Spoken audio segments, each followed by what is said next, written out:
Okay, we're here with Cooper Legas, number 5, 6'1", 215-pounder from Orem, and they tell me he's got 2 years left. We're just looking at 2023. By the way, is Blake going to work out as a signal caller? Yeah. Blake, well, I mean, he won't be the one actually doing the physical signals, but he's calling the plays. And he'll be down on the field right there. And then Coach Cephalo will be up in the box. But, yeah, Coach Blake Anderson's calling the plays this year. In we say in your room with the other quarterbacks. Is he there a lot in the preparations, in the off season, and in the spring games? Yeah, Coach Anderson. Yeah, Coach A is the quarterback coach, offensive coordinator, so he runs our meetings. He does everything with the quarterbacks. Cooper, give me your assessment of your season in 2022. My assessment of this past year, How you played. um, I think I was really excited to play, and I think I wanted to prove that I could play, and just I think I went out and was sort of too focused on trying to do too much. So I think I made a lot of good stuff happen, but at the same time, I think there was times I should have got rid of the ball or slid earlier or done certain things to protect the ball more. So I think I was always trying to do something, but I think one thing I learned just from watching film and throughout the year was just to really be successful as a quarterback, you got to just take care of the ball as much as you can and just get it out of your hands quick. Wasn't there an injury at some point that slowed you down a little bit? The bowl game just put me out, so I twisted up my ankle and knee like right as the second half started in the bowl game, and then just was out for a couple months before spring ball. I thought one of the memorable games, obviously, was the Boise State game. The way you guys stayed in that game, and I don't know, we're in the middle of the fourth quarter. It's a 5-point game or something. Summarize that one for me because that said a lot to me about this Aggie team late in the year. Yeah.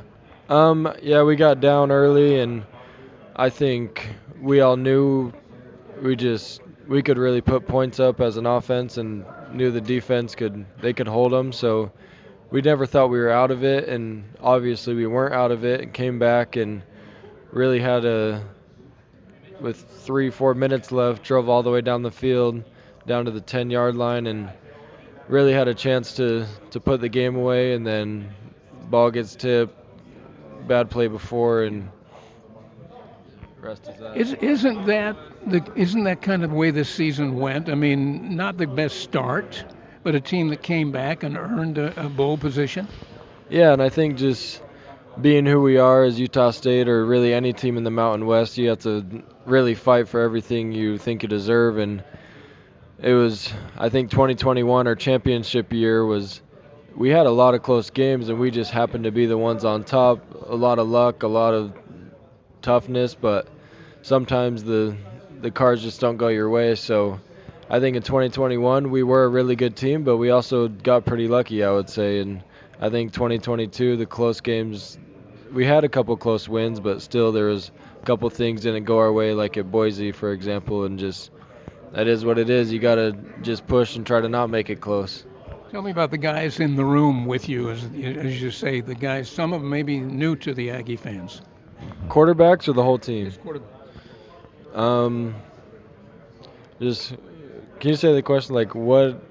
Tell us about the guys in that room with you, because some of them we may not be as familiar with. Yeah. Quarterbacks that are on the team, some that may even see some playing time. Yeah, so Levi Williams, the one that transferred from Wyoming, he's the two for sure right now, and he's awesome. He's a great leader. He is always like motivating the team to really push themselves, and he's always out there up early just making sure everyone's working. So he's doing a really good job being a leader even where he's at on the depth chart.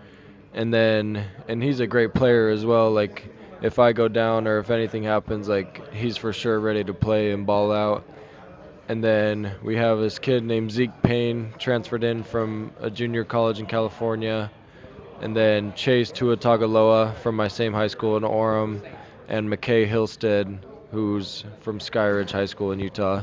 And they're all younger dudes, but they can all play, and we'll sort of see how that pans out for like the third string spot.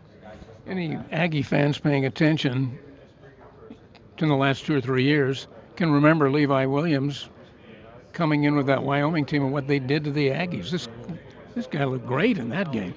Yeah, Levi can play, and especially when he came out and played us in Utah State in 2021, I think that was, he he put the beat down on us. So I think everyone's seen he can play and seen what he can do. So he's ready whenever he can play. I think everybody's interested in your receiver group.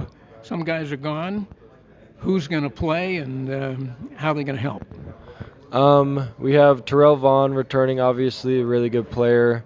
Kyle Van Leeuwen will be healthy again after getting hurt in the Weber State game last year. And then I think we have a really solid tight end group. New freshman Will Money from Springville High School. He's doing awesome and is staying healthy, and deep running back room. And then at wideout we have Jalen Royals, played a little last year, transfer from Stanford Colby, and then Otto Tia played a little, and then transfer from Colorado Grant Page. I think they're all doing well on the outsides. What was the spring like?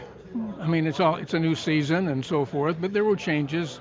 We talked about the offensive coordinator and signal calling and stuff.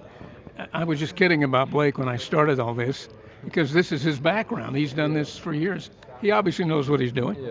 Yeah, Blake's done a great job, and I think it's cool. It's a similar offense to last year. He's just sort of getting to different concepts in a little different way than we did last year. So it just allows us as quarterbacks, I think, to make better decisions and get the ball out of our hands quicker. So it's been cool learning that and doing all that. So he did a great job teaching us and having us apply it out on the field during practices and our couple scrimmages we had. One other thing, and we always hear quarterbacks talk about the meaning and the difference an offensive line makes. Tell us about those guys. And again, the guys that'll play. They're back this year. Maybe some new guys coming in that might be playing. Yeah, Wade Meacham's back. He's a sixth-year dude. Pule Allo at center is back. Cole Motes, right tackle from last year, doing really well. And then left tackle, we have Calvin Knapp, who's been here. Ralph Frias from Arizona State, who came in. And then Elia Mignao, he could play either guard. And Tavo Matpuaka, Hale's little brother, they're all doing well, and they can. I think we have a solid line for sure. Center with Pule and right tackle with Cole Motes are pretty set. And then the other three, I think we have a bunch of dudes really fighting to get in there.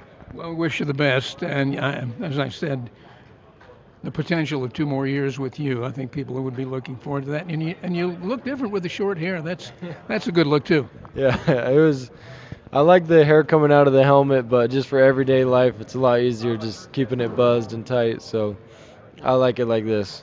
Good luck this year. Thank you.